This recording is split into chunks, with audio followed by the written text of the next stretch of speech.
नमस्कार मित्रांनो, तुम्हाला जे आता समोर जे पाणी वाहताना दिसतंय हे माझ्या फार्मच्या बाजूला बघा ओढा आहे आणि ओढ्यावरती हा बंधारा दिसतोय. किती छान अगदी बघायला आत्ता दिवस मावळताना किती छान वाटतंय. तर मित्रांनो, आज आपण थोडंसं आपला फार्म कशा पद्धतीनं आपण बांधला आहे किंवा काय पद्धतीनं आपल्या फार्मचं स्ट्रक्चर आहे किंवा आसपासचा आपला परिसर कसा आहे थोडासा मी आज या व्हिडिओच्या माध्यमातून सांगणार आहे. मित्रांनो, नेहमीच मी तुम्हाला ह्या आधी चाऱ्याच्या बाबतीत असेल किंवा बऱ्याच काही गोष्टीविषयी मी सांगितलं. चारा करत असताना आपण आपल्या शेतीला जोडधंदा हा मेंढीपालन शेळीपालन व्यवसाय केलेला आहे. तर हा व्यवसाय करत असताना बरेचदा बघा काही लोकांनी आपल्या शेतीमध्ये सर्वत्र चारा केलेला आपल्याला दिसून येतो. तर काय होतं मित्रांनो, आपण शेतीला जोडधंदा हा आहे तर आपली शेती चाऱ्यासाठी न घालवता आपल्याकडे जो काही आपल्या शेती चांगली जर पिकत असेल आणि आजूबाजूला थोडा का होणार पडजमीन असते किंवा आपल्या फार्मच्या अवतीभोवती जागा शिल्लक असते, ह्याचा जर आपण वापर व्यवस्थित चांगल्या प्रकारे जर केला तर आपल्याला चाऱ्यासाठी काय आपली चांगली जमीन घालवायची काही गरज नाही. तर अगदी थोड्या प्रमाणात चाऱ्यावरती किंवा योग्य नियोजन जर आपण केलं तर त्याच्यावरती सुद्धा आपला फार्म चालू शकतो. तर बघा मित्रांनो, आपल्याला शेती आहे सगळं आहे, पण आपण एखादी चांगली जागा जी बाबांना आपली शेती चांगली पिकते ती पाडून आपण आपला फार्म केलेला नाही. तर आपण ज्या जागेत आपल्याला कुठली गोष्ट करता येणार नाही किंवा भविष्यात तिथं काहीच आपण करू शकणार नाही अशा ठिकाणी आपण फार्म केलेलं आहे. ज्याने म्हणजे तर बघा, हा जो तुम्हाला फार्म दिसतो या फार्मच्या बाजूला जर तुम्ही पाहिलं तर हा सगळा भरावा आहे मित्रांनो. म्हणजे आपला जो फार्म आहे फार्मच्या मध्यापासून ते ही पूर्ण एक बाजू आणि त्याच्या बाहेरील हा सगळं तुम्हाला दिसतंय बघा. इथं खूप मोठी वगळ आहे मित्रांनो. इथं आपल्याला आपली शेती करायचं म्हणलं तर एवढी मोठी वगळ भरून आपल्याला ती करणं शेती तिथं रान बनवणं शक्य नव्हतं. मग आपण ह्याला काय केलं की वगळ एवढी मोठी अडवायची कशी किंवा ह्या वगळीमध्ये आपला फार्म टिकवायचा कसा यासाठी आपण खाली कळकाची बेटं बघा लावलेली. बेटं काय काम करतायत तर आपण निसर्गात बऱ्याच गोष्टी आहेत मित्रांनो ज्या आपल्याला खूप उपयोगी येतात. तर आपल्या फार्मच्या बाजूला आपण ही जी कळकाची बेटं लावलेली आहेत, ह्या बेटं कशासाठी लावलीत तर ही जो आपला भरावा आहे हा भरावा टिकून राहावा आणि खचू नये आणि आपल्या फार्मला काही जाऊ नये ही आपण गोष्ट पाळलेली आहे. जवळजवळ मित्रांनो ही बघा, जवळजवळ 15 ते 20 फूट आपण भरावा करून घेतला आहे. आणि भरावा करत असताना पण काय केलेलं आहे तर सभोवतानं सगळीकडनं आता ही खाली बघा आमची थोडीशी शेती आहे खालच्या डबऱ्यामध्ये, खाली आपलं रान आहे. तर इथं वर आपल्याला भरणं शक्य नव्हतं म्हणून आपण असा भरावा करून ही जागा आपण उपयोगात आणलेली. आता ह्या बाजूला जर मागच्या बाजूला आपण पाहिलं तर खूप खाली असा ओढा आहे. आपण काय केलेलं आहे इथं खचू शकतं म्हणून आपण खालून झाडांचा उपयोग घेतलेला आहे. थोडंसं एक छप्पा केलेला आहे, आपण खाली जागा ठेवलेली आहे भरावीच्या जरा खाली, जेणेकरून भरावा खचू नये. आणि सर्वत्र झाडं लावून आपण ही जशी जमीन कुठं खचणार नाही किंवा काही प्रॉब्लेम येणार नाही याचा आपण त्याचा उपयोग केलेला आहे. आणि तुम्हाला हे दिसतंयच बघा, फार्मच्या बाजूनं पण आपण ड्रिपच्या साह्यानं इथं नेपियर लावलेलं ह्या दोघं. पण काय झालं जरा हे भरावा असल्यामुळे जरा भराव्यामध्ये जरा वाळूचं प्रमाण जास्त असल्यामुळे थोडंसं इथं गवत उन्हाळ्यामध्ये पाणी कमी पडलं की वाळून जायचं. मग आता आपण त्याला थोडंसं तिची मशागत करून जी आपलं पूर्वीचं कुशीचं गवत आहे ते आपण इथं लावणार आहे. तर आपल्या शेळ्यांना ही चाऱ्याच्यासाठी जागा आपण उपयोगात आणतो. ही सुद्धा आपण जागा वाया जाऊन दिलेली नाही. थोडंसं लांब फार्मच्या बाजूला 15 फूट अंतर आपण ठेवून झाडं लावलेली आहेत, जेणेकरून आपल्या इमारतीला कसलाही प्रॉब्लेम त्या झाडांचा होणार नाही किंवा त्या झाडाच्या माध्यमातून किंवा झाडांच्या सहाय्याने आपल्या फार्ममध्ये एखादं जनावर म्हणजे बिबट्यासारखं येऊ शकणार नाही असं भरपूर मध्ये अंतर आपण ठेवलेलं आहे. आणि फार्म पण बघा किती छान आपल्याला परिसर दिसतो. ह्या अगदी नेहमीच आपला फार्म असं चारही बाजूने असं साफ अगदी व्यवस्थित आपला नेहमी ठेवत असतो. कारण जेवढं आपण फार्मच्या बाजूने जेवढी आपण व्यवस्थित टापटीप ठेवल तेवढा जास्त काळ ही भिंत असेल किंवा आपला फार्म आहे तो टिकणार आहे. जवळजवळ आपल्या फार्मला मित्रांनो 12 ते 13 वर्ष झाली मित्रांनो, अजून कुठेही भिंतीला किंवा कुठल्याही आपल्या स्ट्रक्चरला कसलाही प्रॉब्लेम नाही. कारण करतानाच आपण अगदी खूप विचार करून प्रत्येक गोष्ट केलेली आहे फार्ममध्ये. आता बघा ह्या फार्म इथंच का आपण निवडला करण्यासाठी या जागेवरती, तर इथं वरती माझ्या बघा फार्मच्या मोठ्या MSCBच्या हाय पॉवरच्या लाईन 2 गेलेल्या आहेत. तर ह्या लाईनीखाली आपण दुसरं काय आपण करू शकत नव्हतं, कारण ही जागा पूर्णपणे वगळीची असल्यामुळे ह्या वगळीत आपल्याला रान पण दुरुस्त करायला प्रॉब्लेम होत होता. आज भरावा करायचं म्हटलं ह्याच्यावरती रान वगैरे करायचं म्हटलं भरपूर करायला अडचण येत होती. तर त्याला आपण एक पर्याय काढला आहे. आपला जो फार्म आहे 100x75 आणि त्याच्या बाहेर असं एक आपली 7 गुंठ ही जागा आहे. तर ह्या जागेचा आपण कसा वापर करायला पाहिजे, तर आपण इथं फार्म करायचं ठरवलं आणि एवढी जागा नीट कशी करायची किंवा ही टिकावी कशी, तर आपण एवढा भरावा करून ह्या झाडांचा आपण उपयोग घेतलेला आहे. खडकाची जी वेट आहेत मित्रांनो, ह्याचा जर आपण योग्य वापर केला तर खूप ह्याची आपल्याला मदत होऊ शकते. ह्या खडकाच्या बेटापासून आपल्याला उत्पन्न पण मिळतं आणि आपली जी खचणार नाही जागा असतं त्याचा आपल्याला त्या बाबतीत त्याचा फायदा पण आपल्याला झालेला आहे. मित्रांनो, नेहमीच मी तुम्हाला सांगत असतो, जे आपल्याकडे शेती आहे ती चांगली पिकवली पाहिजे आणि त्या शेतीला जोडधंदा हा आपला व्यवसाय नेहमीच असला पाहिजे. आणि दुसरी गोष्ट, जी काय आपल्या फार्मच्या अवतीभोवती असेल किंवा शेताच्या भोवती जी काही जागा आहे तिथं आपण मशागत चांगली करू शकत नाही किंवा आपल्याला ती जास्त उपयोगात येत नाही, अशा जर मोकळ्या जागेचं अशी बी ती वाया जाणार आहे, तर त्या जागेवरती जर तुम्ही चांगल्या प्रकारे ड्रीपचा वापर करून जर चारा केला, अवेलेबल केला, तर तुम्हाला कुठलंही आपली चांगली जमीन पाडून त्याच्यात चारा करून बाकीचं उत्पन्न थांबवायची गरज भासणार नाही. तुम्ही जरूर चारा शेतीत करावा, पण जी शेतजमीन चांगली पिकत नाही किंवा तुम्हाला पाण्याचे वगैरे उन्हाळ्यामध्ये किंवा पावसाळ्यामध्ये तिथं अडचणी काही असतात, तर अशी जमीन असेल तर ठीक आहे, तुम्ही त्याचा चारा त्यामध्ये करू शकता. पण जर आपली चांगली पिकाऊ जमीन असेल तर ती जमीन चाऱ्यासाठी न वापरता जे काय आपण शेती करणार आहे त्याचं आपल्याला उत्पन्न भेटलं पाहिजे. आणि दुसरी गोष्ट, शेतीला आपला जो जोडधंदा हा शेळी मेंढी पालन आहे, त्याच्यासाठी जो काही चारा लागणार आहे किंवा ह्यातून उत्पन्न मिळणार आहे त्याला तुम्ही शेतीचं उत्पन्न थांबवून चाऱ्याला जमीन वाया घालवू नका. तर आपली शेती चांगली पिकून त्यातलंही उत्पन्न आलं पाहिजे आणि आपला जो फार्म आहे तोही चालला पाहिजे. मग ह्यासाठी आपण काय करू शकतो, तर ज्यावेळेस आता आमचं जे काही नियोजन असतं मित्रांनो, तर आमच्या इकडं बऱ्यापैकी चांगला ऊस पीक जास्त प्रमाणात केलं जातं.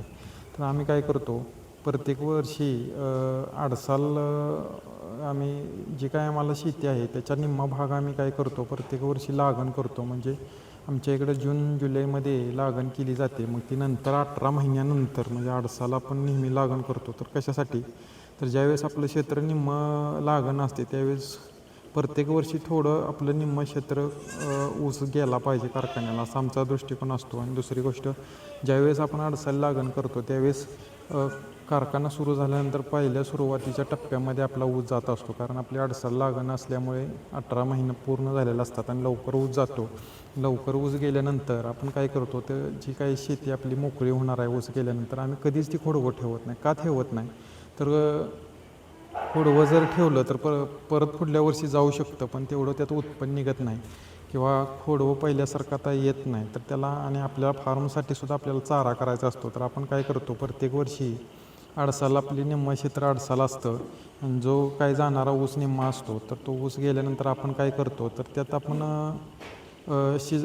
ऊस गेल्यानंतर उन्हाळी पिकं करतो. मग मका असतो त्याच्यामध्ये, परत शाळू असतो, भुईमुग असतो, सोयाबीन असतं. मग हे आपण का करतो, तर त्याच्यातून आपल्याला धान्य पण भेटतं आणि आपल्याला मुबलक असा चारा भेटतो. आज तुरीचं बुसकाट असेल, हरभऱ्याचं बुसकाट असेल, आजही जर खरेदी करायचं जर झालं तर आत्ता सध्या साधं जर लूजमधलं जरी आपण तुरीचं बुसकाट घेतलं तर जवळजवळ ते आता 10 ते 12 रुपये किलो झालं आहे, म्हणजे 12,000 रुपये टन. आता ह्या वर्षी आणि किती दर जाईल काही सांगू शकत नाही. तर अशा जर चाऱ्याची महाग असा चारा असेल तर हे सगळं फार्म चालवणं किंवा हे खूप आपल्याला अवघड जातं किंवा सगळं बजेट जुळवून आणणं खूप मित्रांनो त्यात अडचणी आहेत. कारण आज तेवढं सगळं जर आपला हे फार्म जर चांगल्या ह्याच्यामध्ये चालवायचं जर म्हटलं, चांगल्या क्वालिटीमध्ये शेळ्या मेंढ्या जर आपल्याला ठेवायचं म्हटलं, तर आपल्याला चारा चांगला देणं गरजेचं आहे. आणि वल्ल्या चाऱ्याबरोबर आपल्याला सुक्या चाऱ्याची पण गरज असते किंवा तो द्यावाच लागतो. तर त्यासाठी आज सुका चारा घेताना जर एवढं महाग बसत असेल तर आपला हा व्यवसाय कसं परवडणार. तर त्यासाठी मित्रांनो मग आपण काय करतो, तुरीचं बुसकाट हे एकदम थोड्या प्रमाणात आपण घेतो, 4-5 टन घेतो, जेणेकरून आपल्याला ते एक असावं म्हणून वेगळा चारा म्हणून आपण तो बाहेरचा घेतो. नाहीतर जी काही बाकीचा जो सुका चारा असतो तर तुम्हाला मी मागेही सांगितलं आहे, तर मी सिजनेबल ज्यावेळेस सोयाबीन असेल, हरभरा असेल, तो सीझन असतो त्यावेळेस मी आसपासच्या परिसरामध्ये वेगवेगळ्या शेतकऱ्यांची भेटी घेऊन, ज्यांच्याकडे काही जनावरं नाहीत किंवा तो काही सुका चारा किंवा जे बुसकट असतं ते फेकून देतात, तर अशा लोकांना मी भेटून तो मी चारा जमा करत असतो. मित्रांनो असं जरी तुम्ही केलं, तुमच्या आसपासच्या परिसरामध्ये मुबलक असा चारा तुम्हाला भेटू शकतो सिजनेबल. उन्हाळ्यामध्ये बघा हरभरा पिकं असतात किंवा सोयाबीन घेतलं जातं, त्यावेळेस जर सीजनला तुम्ही आसपासचा परिसर जरा पिंजून जर काढला तर त्याच्यामध्ये जे काही शेतकरी असतात ज्यांच्याकडे जनावरं नाहीत, शेळ्या मेंढ्या नाहीत, तर ते काय करत असतात, तो जो बुसकाट आहे ते पेटवून द्यायचं किंवा कुठंतरी फेकून वड्या नाल्याला द्यायचं. त्यापेक्षा मित्रांनो जर असे शेतकरी तुम्ही शोधून ठेवले कायमचे, तर त्यांना तुम्ही जर थोडेफार जर पैसे दिलेत तर ते नेहमी तुम्हाला हक्काने सांगतील की बाबा ह्यावेळेस पण माझं बुसकाट आहे तेवढे येऊन घेऊन जावा. जर आज आपल्याला 7-8 किंवा 10,000 रुपये टन जर बसत असलं आणि समजा इकडे 2-3 हजारापर्यंत अगदी 4 हजारापर्यंत जर आपल्याला मिळालं आपल्या भागामध्ये चांगल्या क्वालिटीचं, तर आपल्याला का ते आपण घेऊ नये. तर असं जर मित्रांनो जरा डोक्यानं किंवा थोडं आसपासचा परिसर आपण सिजनेबल जर जरा विचारपूर्वक जर गोष्टी केल्या तर तुम्हाला नक्कीच कमी खर्चामध्ये मुबलक असा चारा भेटू शकतो. तुम्हाला लांबून 10-10 आणि 15-15 हजार रुपये टन बाहेरून चारा घ्यायची गरज नाही मित्रांनो. अशा प्रकारे जर तुम्ही नियोजन केलं तर मुबलक चारा तुम्हाला कमी खर्चात मिळू शकतो. त्याचबरोबर तुम्हाला मी सांगितलं ऊस गेल्यानंतर जी मी शाळू हरभरा असेल किंवा शाळू असेल, मका असेल, आपण का करतो, प्रत्येक गोष्ट मी एक एकर करतो. कारण आज मका केल्यानंतर आपल्याला त्याचं मुबलक प्रमाणात 30-35 टन मुरघास पण होतं. आणि त्याच्याबरोबर आपल्याला आपल्या मेंढ्यांना जी काही खुराक लागणार आहे त्यासाठी प्रत्येक वर्षी मी 30 क्विंटल उन्हाळ्यामध्ये मका 30-35 क्विंटल व्हायच्या मापाचा मका करत असतो. तर त्याच्यामध्ये काय करतो, आपण जो मका केलेला आहे त्याच्यामध्ये आपण धान्यासाठी निम्मा घ्यायचा, जो बाकीचा असतो तो आपण मुरघास धान्यासकट म्हणजे कणसासकट करायचं, असं आपण मुरघास करतो. जेणेकरून आपल्याला खुराकासाठी लागणारं जे धान्य आहे ते बाहेर घ्यावं लागणार नाही. आणि शाळू कशासाठी करतो, तर आपल्याला घरात जो खाण्यासाठी जो शाळू धान्य शाळवाचं जे लागणार आहे ते आपल्याला हायब्रिड असेल किंवा शाळू तो आपल्याला घरी आपलं घरचं धान्य व्हावं आणि त्याच धान्याच्या चाऱ्याचं धान्य घेत असताना जो आपल्याला कडबा बी मिळणार आहे तो त्या कडब्यातसुद्धा आपण मुरघास करतो, जेणेकरून आपल्याला धान्य पण भेटावं आणि मुबलक असा त्याचा मुरघासाचा चारा व्हावा. अशा पद्धतीने आपण शेती करतो मित्रांनो. आता या अगोदर मला थोडंसं मी व्हिडिओ बनवले नाही आणि इथून पुढे नक्की आपले आता दिवाळीनंतर ज्यावेळेस कारखाने चालू होतात त्यावेळेस मी ऊस जाईल, ऊस गेल्यानंतर कशी मका करतो, कसा शाळू केला, कसा गहू केला किंवा कसा हरभरा केला, त्याचा चारा आपण कसा निर्माण केला किंवा कशा पद्धतीनं आपण तो चारा जास्त दिवस टिकावा, म्हणजे ह्या वर्षीचा पुढल्या वर्षीपर्यंत आपल्याला टिकून राहावा, ह्यासाठी आम्ही काही काही उपाययोजना आपल्या शेतीतूनच केलेल्या आहेत. ते मी तुम्हाला नेहमीच्या व्हिडिओच्या माध्यमातून सांगणार आहे. थोडंसं मित्रांनो आपला फार्म दाखवत असताना आज काही गोष्टी मला आपण म्हणजे बऱ्याच जणांना बघा जागा असते पण काही अडचणी असतात, तर त्या आपण अडचणीवर कशी मात केली आणि कसा आपला फार्म उभा केला थोडक्यात जरा तुम्हाला दाखवलं. थोडासा मी माझ्या फार्मचा बाहेरून जरा परिसर आणखीन एकदा तुम्हाला दाखवतो. आणि आपण जी काही उपाययोजना केलेल्या आहेत किंवा जी जागा आपल्याला कधीच वापरात कशाला आली नसती, कारण वरती आपल्याला इथं काय करायचं म्हटलं तर मेन लाईट केल्यामुळे त्या लाईटीमुळे आपल्याला ह्या जागेवरती काय करता आलं नसतं किंवा शेती जरी करायचं म्हटलं तर एवढ्याशा छोट्याशा जागेमध्ये काय करू शकणार नव्हतं आपण.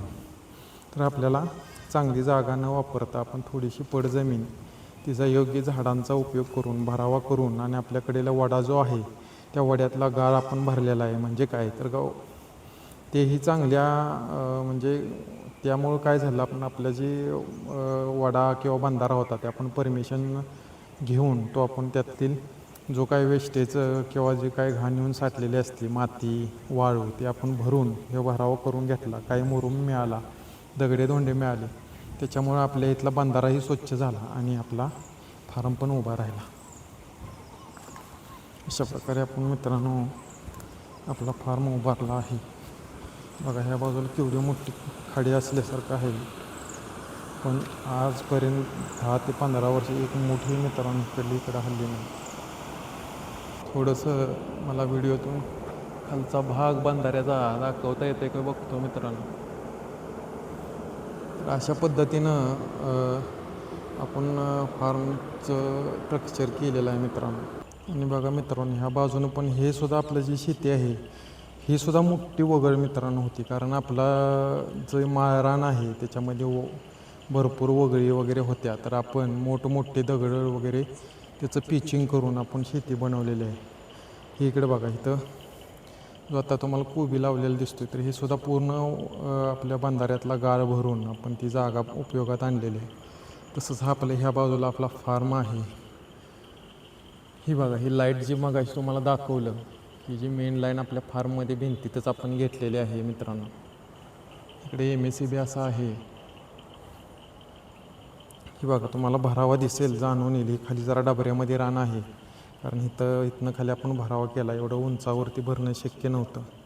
तर अशा प्रकारे आपल्या सगळ्या फार्मच्या बाजूने आपण 10 ते 15 फूट पूर्ण बाजूने अंतर ठेवून आपण आपला फार्म बनवला आहे. इकडे आपली मुरघासाची बाजू, ह्या आपल्या ह्या बाजूचा दुसरा भाग, मगाशी जो बघितला तो एक बाजू होती, ही दुसरी बाजू आहे. बघा आपल्या मेंढ्या.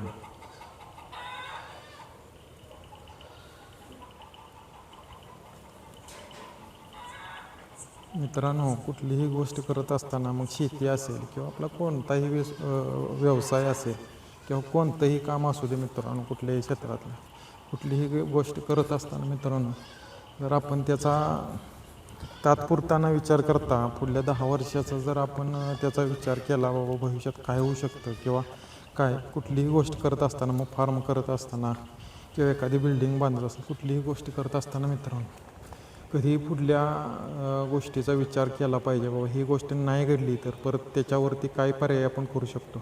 तर ह्या बाजूला आपलं पूर्ण चिकू, आंबा ही जी बाग आहे मित्रांनो, ह्या बागेतसुद्धा आपण हत्ती घास लावलेला आहे. ह्या जागेचा सुद्धा उपयोग केला आहे. आसपासचा जी झाडाभोवती जागा असणार आहे त्याच्यामध्ये सुद्धा आपण नेपेर लावलेला आहे मित्रांनो, ड्रिप करून. म्हणजे ती ही जागा आपण वापरत आणलेली आहे. तुम्हाला दाखवणार आहे मी आता. बघा आपण इथं जे आपण खाऊची पानं म्हणतो ते आपण फार्मच्या बाजूला खाऊचा वेल लावलेला आहे. बघा भरपूर पानं त्याला लागले. परत ड्रॅगन फ्रूट लावलेला आहे. तुम्हाला दशरथ घास दिसतोय त्याच्यामध्ये बघा ही पण लावलेलं आहे, आपण नेपेर लावलेला आहे. महत्त्वाची दाखवायची होती ही जी आपल्या आंब्याची चिकवाची जी बाग आहे त्याच्यामध्ये तुम्हाला खाली दिसतं आहे बघा, ड्रिपच्या साह्यानं आपण जो मधलं जी काय वगळ आहे किंवा पड आहे त्याच्यामध्ये सुद्धा आपण ड्रिपच्या साह्यानं हे गवत लावलेलं आहे. कुठलीही मुठभर किंवा गुंजभर सुद्धा जागा आपण ती वाया जाऊन दिलेली नाही मित्रांनो. अशा जर पद्धतीनं आपण शेती केली किंवा कुठलीही गोष्ट प्रत्येक म्हणजे काय म्हणतो टाकाऊपासून टिकाऊ जर असं आपण केलं तर भरपूर आपल्याला त्याचा उपयोग होतो किंवा फायदा होणार आहे. तर बारीक सारीक गोष्टीचा मित्रांनो जर विचार केला, त्याचा वापर केला तर खूप आपल्या अवतीभोवती निसर्गामध्ये मित्रांनो सोप्या सोप्या गोष्टीतून आपल्याला भरपूर असा फायदा होणाऱ्या गोष्टी आहेत. फक्त आपण विचारपूर्वक केलं पाहिजे, थोडंसं त्याच्यावरती प्रयोग केला पाहिजे. कारण आता बघा हा आपला इथं जनावरांचा गोठा आहे, खाली आपलं शीप फार्म आहे. ह्या बाजूला शीप फार्म झाल्यानंतर मध्ये थोडा स्पेस आपलं गांडोळाचं पुढं शेड दिसतंय, त्याच्यामध्ये गांडोळाचा आपला प्रकल्प आहे. त्याच्या बाजूला आपला जो जनावरांचा गोठा आहे ह्याच्यामध्ये सुद्धा आपण साईडून पॅक करून कोंबड्या केलेल्या आहेत. आता सध्या संध्याकाळची वेळ आहे त्यामुळे त्या कोंबड्या सगळ्या आपण त्या कप्प्यामध्ये आत घेतलेल्या आहेत. तर जवळजवळ 300 ते 350 कोंबड्या आपल्या ह्याच्यामध्ये असतात.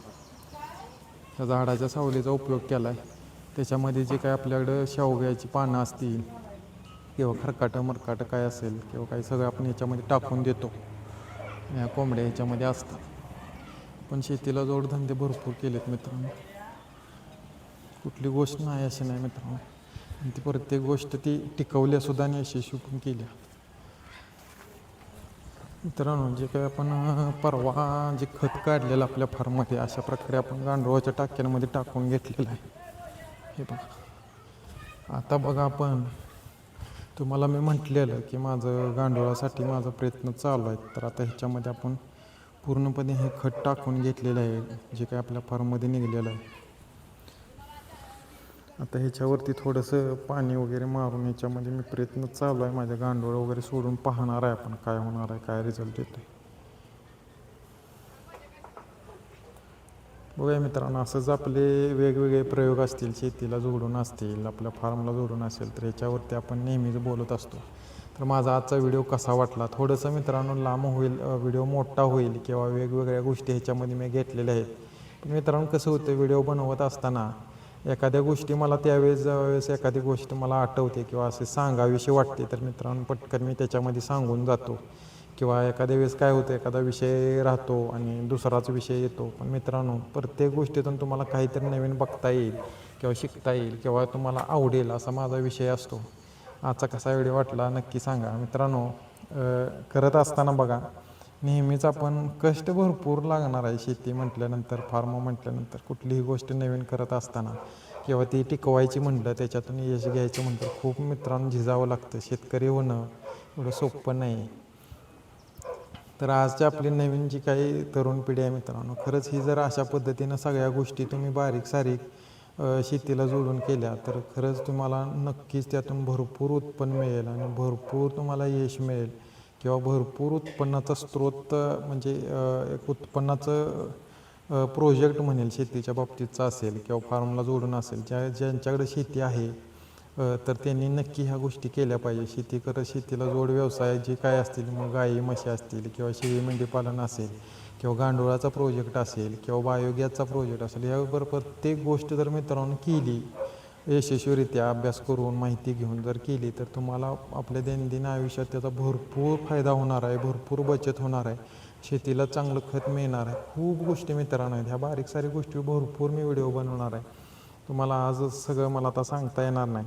पण एक मला सांगावं वाटलं की खूप गोष्टी आहेत आपल्या शेतकऱ्याला आसपास आपल्या असतात, तर ते मनापासून त्याचा चांगला आनंद घेतला, त्या आनंदाबरोबरच एक काम आपलं शोधलं त्याच्यातून, तर खूप मित्रांनो ह्यात मोठं होण्यासारखी आपल्याकडे गोष्टी आहेत. पण आपण बारीक सारीक गोष्टी दुसऱ्याचं बघायला मित्रांनो आपल्याला आवडतात, पण करायचं म्हटलं तर आपण आळस करतो. तर आळस सोडून जर ह्या गोष्टी बारीक सारीक थोडं सुरुवातीला आपल्याला त्याच्यामध्ये जम बसायला मित्रांनो थोडासा त्रास होतो किंवा अडचणी येतात किंवा शारीरिक खूप आपल्याला गोष्टी कराव्या लागतात. म्हणजे कामाच्या बाबतीत स्वतः सगळ्या गोष्टी करताना थोडंसं शारीरिक कष्ट खूप करावं लागेल. पण ज्यावेळेस त्यातून पॉझिटिव्ह गोष्टी घडतात किंवा पॉझिटिव्ह सगळ्या गोष्टी होत जातात, त्यातून उत्पन्न यायला लागतं किंवा यश भेटायला लागतं, त्यावेळेस मित्रांनो जो आनंद असतो किंवा जी सांगण्याची हुरूप असते ती वेगळीच असते. नक्कीच तुम्ही ह्या गोष्टी करून बघा. तुम्हाला नक्की आनंद वाटेल. तुमचं काम आवडावं लागेल.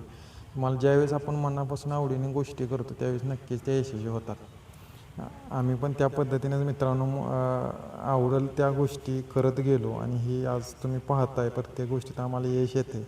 आणि ह्या प्रत्येक गोष्टी तुम्ही पाहून माझे व्हिडिओ असतील किंवा मी सांगितलेल्या बारीक सारीक गोष्टी असतील तुम्हाला खूप आवडल्या, तुमचाही प्रतिसाद चांगला मिळाला, म्हणून मित्रांनो मलाही असं वेगळं वेगळं तुम्हाला दाखवायला हुरूप वाटली किंवा मला आनंद वाटतो तुम्हाला ह्या गोष्टी दाखवायला. मला वेळ मिळेल तसं मी प्रयत्न करतो आहे. नक्कीच तुम्हाला व्हिडिओ जर माझा आवडला तर त्या व्हिडिओला आवडल्यानंतर तुम्ही चांगल्या बाबा काय तुम्हाला गोष्टी आवडल्या काय, बरेच मला त्याच्यातून कमेंटद्वारे सांगा किंवा आपला लाईक करा, सबस्क्राईब करा आणि आजचा व्हिडिओ कसा वाटला नक्की सांगा. धन्यवाद मित्रांनो.